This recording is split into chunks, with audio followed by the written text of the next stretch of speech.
Hello दोस्तों, एक बार फिर से स्वागत है आपका मेरे यूट्यूब चैनल आरएस नोट्स पर। और आशा करता हूँ दोस्तों आप सब स्वस्थ होंगे, मस्त होंगे। दोस्तों सामान्य विज्ञान की कड़ी आपके लिए लेके आ रही हैं दोस्तों, जो कि आपके एसएससी से लेके बीएड तक के सभी एग्ज़ाम्स के लिए जो है मोस्ट इम्पोर्टेंट साबित हो सकती है। दोस्तों टॉपिक वाइज सिलेबस आपको करवा रहे हैं। दोस्तों आज विषय होगा हमारा भौतिक विज्ञान और टॉपिक है दोस्तों ऊष्मा। एक ऐसा टॉपिक जो कि बार बार एग्जाम्स में आता है, 2 से 3 नंबर का जो है हर बार जो है हर एग्जाम में इस टॉपिक से आता है दोस्तों।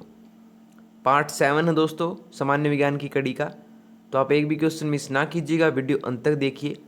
तो आइए दोस्तों शुरू करें।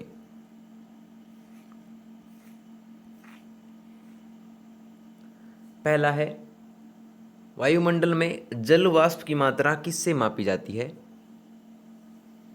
वायुमंडल में जल वाष्प की मात्रा किससे मापी जाती है? तो वायुमंडल में जल वाष्प की मात्रा मापी जाती है दोस्तों, याद रखिए ऑप्शन पहला आर्द्रता के रूप में। ठीक है, आर्द्रता के रूप में जो है वायुमंडल में जल वाष्प की मात्रा मापी जाती है दोस्तों, याद रखिएगा।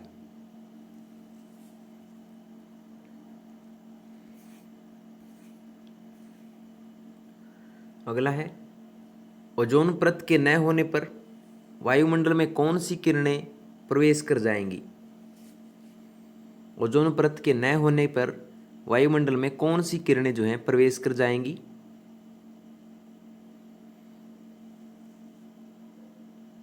तो एक रह जाएंगे दोस्तों ऑप्शन तीसरा, पराबैंगनी किरणें। ऑप्शन तीसरा दोस्तों। ठीक है, हर एक क्वेश्चन महत्वपूर्ण दोस्तों, एक भी क्वेश्चन आप मिस मत कीजिए, वीडियो अंत तक देखिएगा। अगला, ठंडे देशों में शीतकाल में झीलें जम जाती हैं नीचे पानी छोड़कर। ठंडे देशों में जो है शीतकाल में झीलें जम जाती हैं दोस्तों, तो ये 4 डिग्री सेल्सियस पर जो है दोस्तों नहीं जमती हैं। ऑप्शन तीसरा इसका जवाब होगा। ठीक है,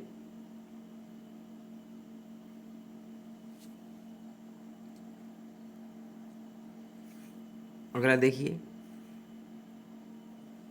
ठीक 0 सेल्सियस पर कटोरे में रखे बर्फ और पानी में क्या परिवर्तन आएगा? ठीक 0 सेल्सियस पर कटोरे में रखे बर्फ और पानी में क्या परिवर्तन आएगा? तो इसका जवाब है दोस्तों ऑप्शन तीसरा, कोई परिवर्तन नहीं आएगा। ठीक 0 सेल्सियस पर कटोरे में रखे बर्फ और पानी में कोई भी परिवर्तन नहीं आएगा। ऑप्शन तीसरा इसका जवाब होगा दोस्तों। ठीक है,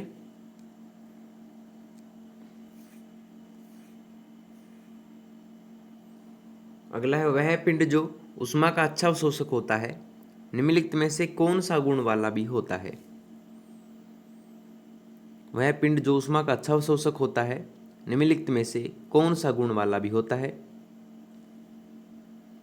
तो ये होता है दोस्तों अच्छा विकिरक। वह क्या होता है? अच्छा विकिरक भी होता है। ऑप्शन तीसरा दोस्तों।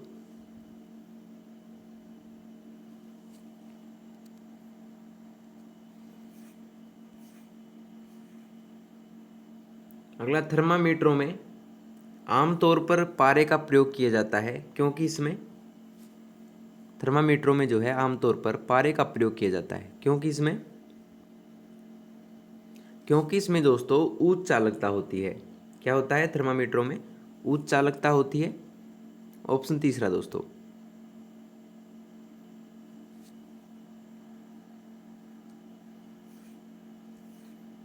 अगला देखिए कि तूफान की भविष्यवाणी की जाती है जब वायुमंडल का दाब, तूफान की भविष्यवाणी कब की जाती है दोस्तों?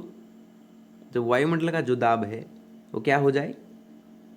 वो सहसा कम हो जाए। ऑप्शन तीसरा दोस्तों, सहसा जब वायुमंडल का दाब कम हो जाता है एकदम से, तो तूफान की भविष्यवाणी की जाती है दोस्तों, याद रखिए।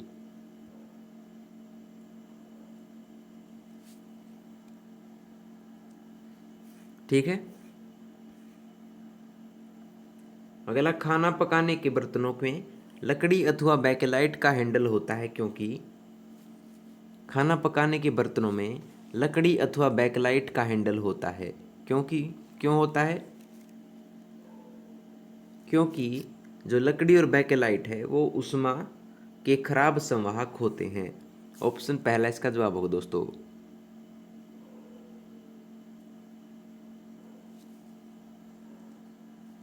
ठीक है, चलते हैं अगले पर कि जब बर्फ को 0 डिग्री सेल्सियस से 10 डिग्री सेल्सियस तक गर्म किया जाता है तो जल का आयतन कितना हो जाता है? जब बर्फ को 0 डिग्री सेल्सियस से 10 डिग्री सेल्सियस तक गर्म किया जाता है तो जल का आयतन क्या हो जाता है? ये हो जाता है दोस्तों, ये पहले बढ़ता है और उसके बाद कम होता है। ऑप्शन दूसरा दोस्तों। ठीक है, अगला, जल वाष्पीकृत नहीं होगा यदि, जल जो है वाष्पीकृत नहीं होगा यदि, यदि जो है दोस्तों आर्द्रता 100% हो। ऑप्शन तीसरा दोस्तों।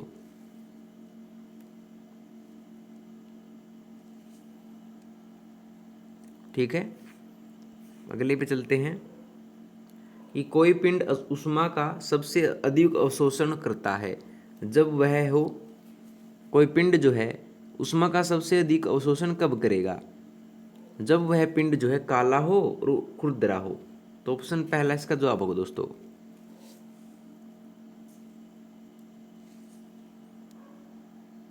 ठीक है,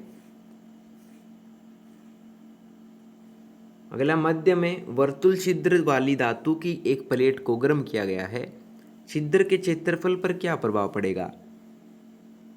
मध्य में वर्तुल छिद्र वाली धातु की एक प्लेट को गर्म किया गया है, छिद्र के क्षेत्रफल पर क्या प्रभाव पड़ेगा? तो क्या प्रभाव पड़ेगा? तो ये दोस्तों बढ़ेगा, तो उसका क्षेत्रफल है जो छिद्र का वो हमेशा बढ़ेगा। ऑप्शन पहला दोस्तों।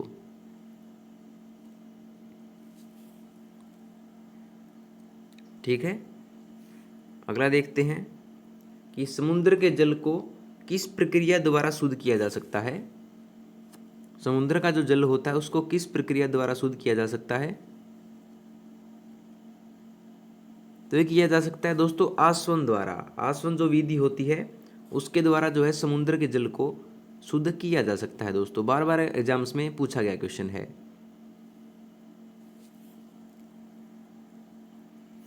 अगला देखते हैं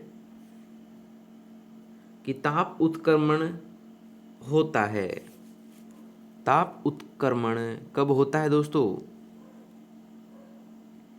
तो ताप उत्क्रमण होता है दोस्तों ऋणात्मक ह्रास दर पर। ऋणात्मक ह्रास दर पर जो है दोस्तों ताप उत्क्रमण होता है। ऑप्शन दूसरा इसका जवाब होगा। ठीक है, अगला देखते हैं कि पहाड़ों पर जल कम तापमान पर उबलता है क्योंकि, मोस्ट इंपॉर्टेंट क्वेश्चन है दोस्तों कि पहाड़ों पर जल कम तापमान पर उबलता है क्योंकि, क्योंकि जो है दोस्तों पहाड़ों पर वायु दाब कम होता है। पहाड़ों पर जल कम तापमान पर उबल जाता है दोस्तों क्योंकि पहाड़ों पर जो है वायु दाब कम होता है। ऑप्शन तीसरा इसका जवाब होगा दोस्तों।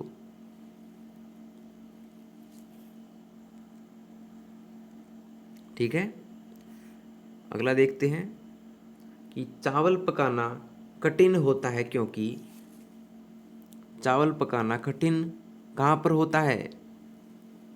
तो ये होता है दोस्तों पर्वत के शिखर पर। पर्वत के शिखर पर जो है चावल पकाना कठिन होता है दोस्तों। ऑप्शन पहला इसका जवाब होगा।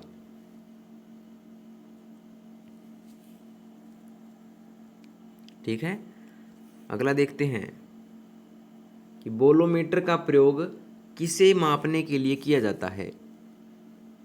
बोलोमीटर का प्रयोग किसे मापने के लिए किया जाता है?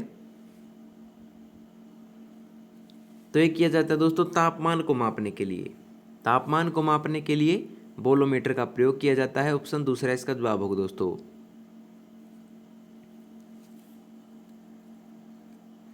ठीक है, अगला देखते हैं कि न्यून तापमान पैदा करने के लिए निम्नलिखित में से किस सिद्धांत का प्रयोग किया जाता है?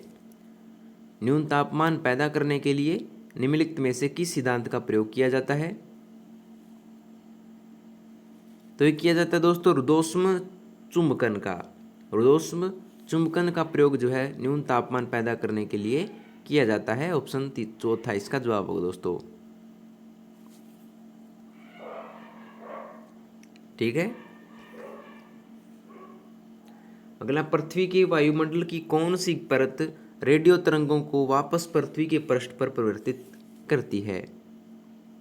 पृथ्वी के वायुमंडल की कौन सी परत रेडियो तरंगों को वापस पृथ्वी के पृष्ठ पर परिवर्तित करती है?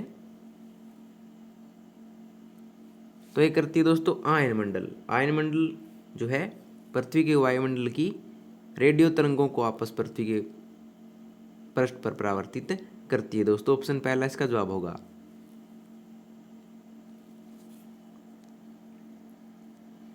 ठीक है। अगला, निम्नलिखित में से किस एक में सर्वोच्च विशिष्ट ऊष्मा का मान होता है? निम्नलिखित में से किस एक में सर्वोच्च विशिष्ट ऊष्मा का मान होता है? तो ये होता है दोस्तों जल में। जल में जो है एक विशिष्ट सर्वोच्च ऊष्मा का मान होता है। ऑप्शन 4 दोस्तों।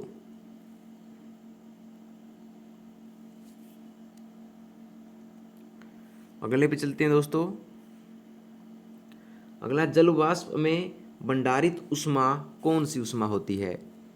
जल वाष्प में भंडारित ऊष्मा कौन सी ऊष्मा होती है? तो ये होती है दोस्तों अपेक्षिक ऊष्मा। इसको क्या कहा जाता है?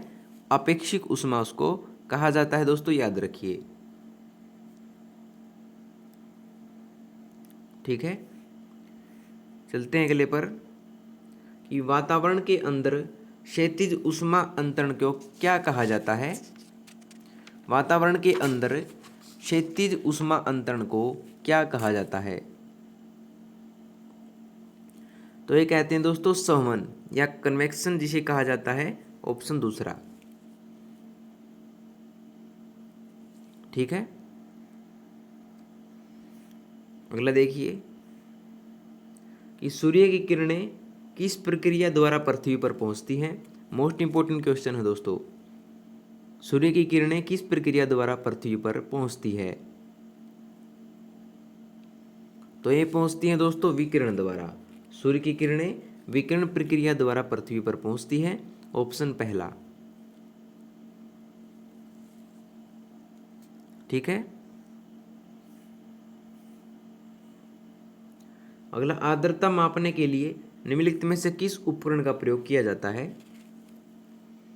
आर्द्रता मापने के लिए निम्नलिखित में से किस उपकरण का प्रयोग किया जाता है? तो ये किया जाता है दोस्तों स्लिंग साइक्रोमीटर का। स्लिंग साइक्रोमीटर का प्रयोग जो है आर्द्रता मापने के लिए किया जाता है दोस्तों। ऑप्शन तीसरा इसका जवाब होगा।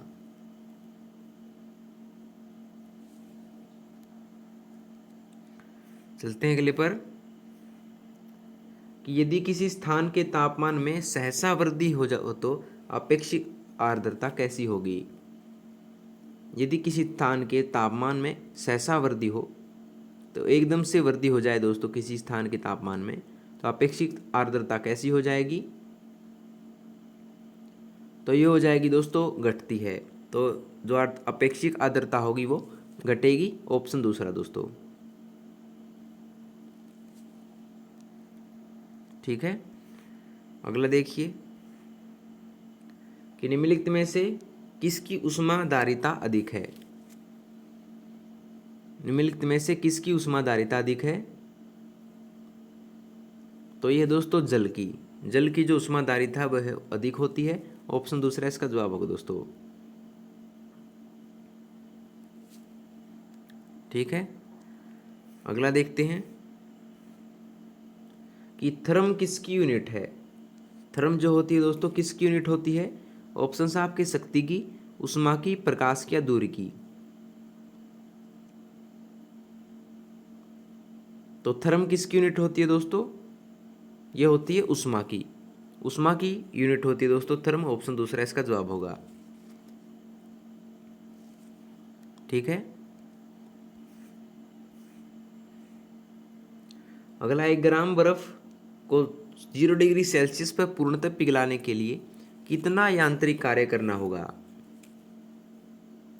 1 ग्राम बर्फ को 0 डिग्री सेल्सियस पर पूर्णतः पिघलाने के लिए कितना यांत्रिक कार्य करना होगा? तो ये करना होगा दोस्तों 336 जूल कार्य करना होगा। ऑप्शन तीसरा।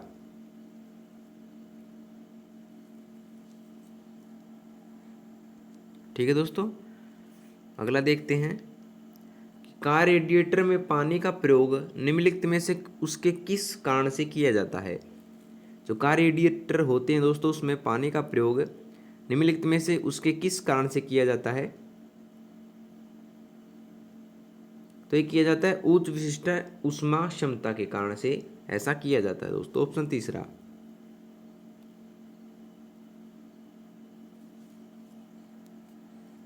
ठीक है, अगला देखिए कि वायुमंडल में प्राय गर्मी कहाँ से आती है? वायुमंडल में प्राय गर्मी कहाँ से आती है? तो ये आती है दोस्तों सूर्य ताप से। सूर्य ताप से जो है गर्मी आती है दोस्तों।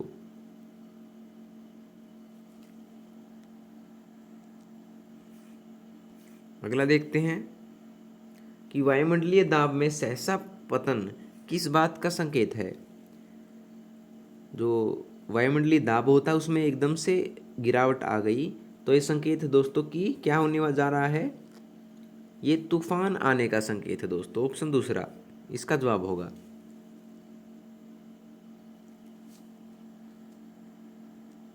ठीक है, बहुत उच्च तापमान को मापने के लिए किस हम प्रयोग करते हैं? बहुत उच्च तापमान को मापने के लिए हम प्रयोग किसको करते हैं? तो हम करते हैं ताप विद्युत उत्ताप मापिका। ताप विद्युत उत्ताप मापी का प्रयोग हम बहुत उच्च तापमान को मापने के लिए हम प्रयोग करते हैं। ऑप्शन तीसरा इसका जवाब होगा दोस्तों।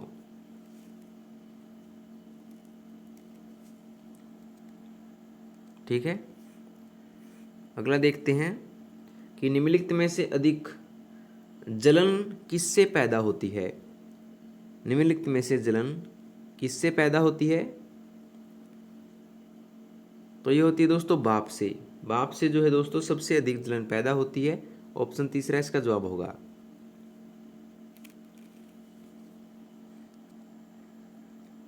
ठीक है, अगला देखिए कि कांच की कौन सी किस्म तापरोधी है?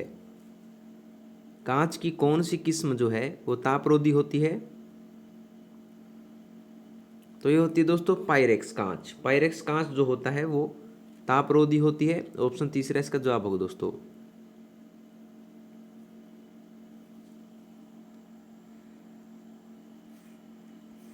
अगला देखते हैं कि निम्नलिखित में से किसमें निम्न ताप ई इंजनों का प्रयोग किया जाता है? निम्नलिखित में से किसमें निम्न तापी इंजनों का प्रयोग किया जाता है? तो ये किया जाता है दोस्तों रॉकेट में। रॉकेट में जो है निम्न तापी इंजनों का प्रयोग किया जाता है दोस्तों। ऑप्शन तीसरा इसका जवाब होगा।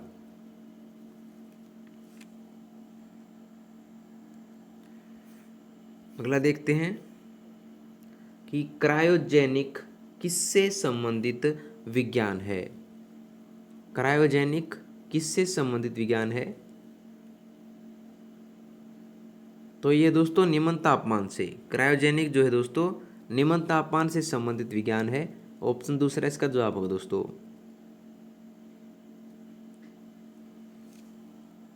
ठीक है, अगला देखते हैं कि सूर्य के प्रकाश का कौन सा भाग सौर कुकर को गर्म करता है? सूर्य के प्रकाश का कौन सा भाग जो है सौर कुकर को गर्म करता है? तो ये करता है दोस्तों अवरक्त किरणें। अवरक्त किरणें जो होती हैं वो सूर्य के प्रकाश में सौर कुकर को गर्म करती हैं दोस्तों। ऑप्शन तीसरा इसका जवाब होगा। ठीक है, अगला देखिए कि रेफ्रिजरेटर में शीतल किस प्रकार होता है, यानी रेफ्रिजरेटर में जो दोस्तों ठंडक किस प्रकार से आती है, यह आती है दोस्तों वाष्पशील द्रव के वाष्पन द्वारा। वाष्पशील द्रव के वाष्पन द्वारा जो है वह रेफ्रिजरेटर में शीतलता आती है दोस्तों, याद रखिए। ऑप्शन तीसरा इसका जवाब होगा।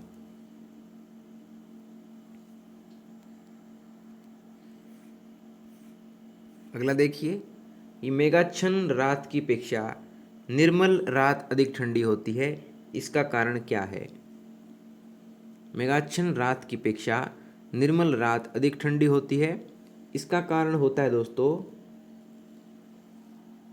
विकिरण। इसका कारण होता है दोस्तों विकिरण। ऑप्शन तीसरा इसका जवाब होगा दोस्तों।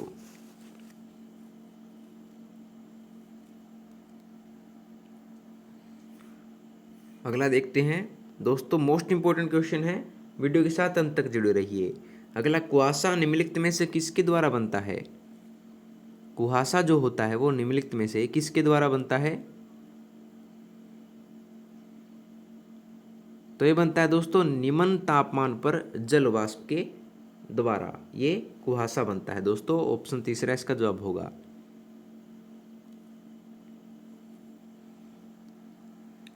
ठीक है, अगला देखते हैं कि ऊनी कपड़े शरीर को गर्म रखते हैं, क्योंकि ऊनी कपड़े जो होते हैं वो शरीर को गर्म रखते हैं। क्यों, क्योंकि उनमें जो उष्मा की कुचालकता है वो होती है, ऊन में जो है उष्मा की कुचालकता होती है दोस्तों, इसके कारण ऊनी कपड़े शरीर को गर्म रखते हैं दोस्तों। ऑप्शन दूसरा इसका जवाब होगा।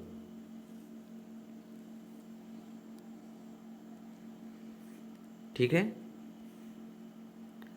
अगला, निम्नलिखित में से सर्वोत्तम ऊष्मा सुचालक कौन सा है। निम्न में से सर्वोत्तम ऊष्मा सुचालक कौन सा है दोस्तों, तो यह पारद, जो पारा होता है दोस्तों जिसे Hg द्वारा डिनोट करते हैं, वो जो है सर्वोत्तम ऊष्मा सुचालक होता है। ऑप्शन दूसरा इसका जवाब होगा दोस्तों।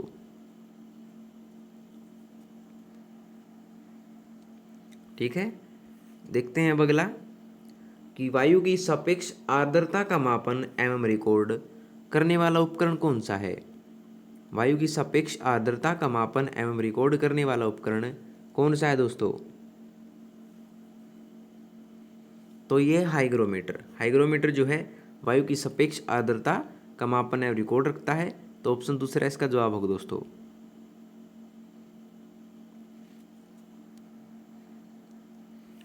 ठीक है, अगला देखते हैं कि निर्वात में ऊष्मा विकिरण का वेग कैसा होता है। निर्वात में ऊष्मा विकिरण का वेग कैसा होता है, तो ये होता है दोस्तों प्रकाश के बराबर। निर्वात में ऊष्मा विकिरण का जो वेग होता है वो प्रकाश के बराबर होता है। ऑप्शन पहला इसका जवाब होगा दोस्तों।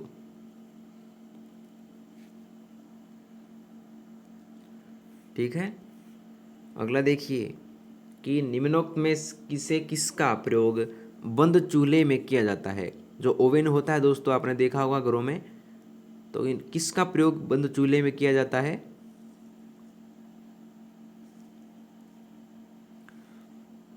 तो ये किया जाता है दोस्तों सूक्ष्म तरंगों का। ऑप्शन तीसरा इसका जवाब होगा दोस्तों।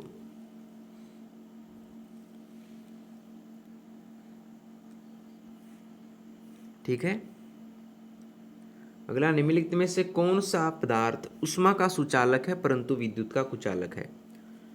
कौन सा पदार्थ जो है दोस्तों ऊष्मा का सुचालक होता है लेकिन विद्युत का कुचालक होता है, तो ये होता है दोस्तों अबरक। अबरक जो होती है, जो धातु होती है वो ऊष्मा का सुचालक होती है और विद्युत की कुचालक। ठीक है दोस्तों,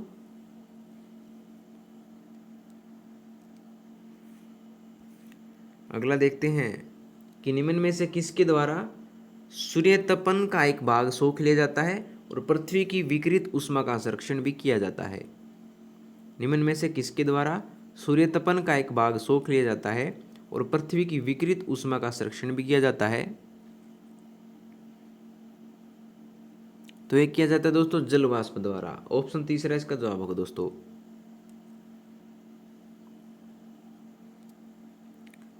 ठीक है, देखते हैं अगला, केल्विन पैमाने पर पानी का क्वथनांक कितना होता है।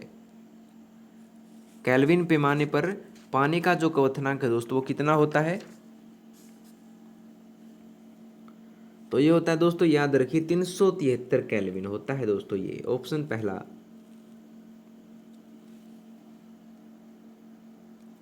ठीक है। अगला, एक व्यक्ति लोहे तथा लकड़ी के एक समान ताप का अनुभव करेगा। तो किस तापमान पर जो है वो व्यक्ति लोहे तथा लकड़ी को एक समान ताप का अनुभव करेगा? तो ये करेगा 98.6 डिग्री फ़ारेनहाइट पर, ऑप्शन दूसरा दोस्तों।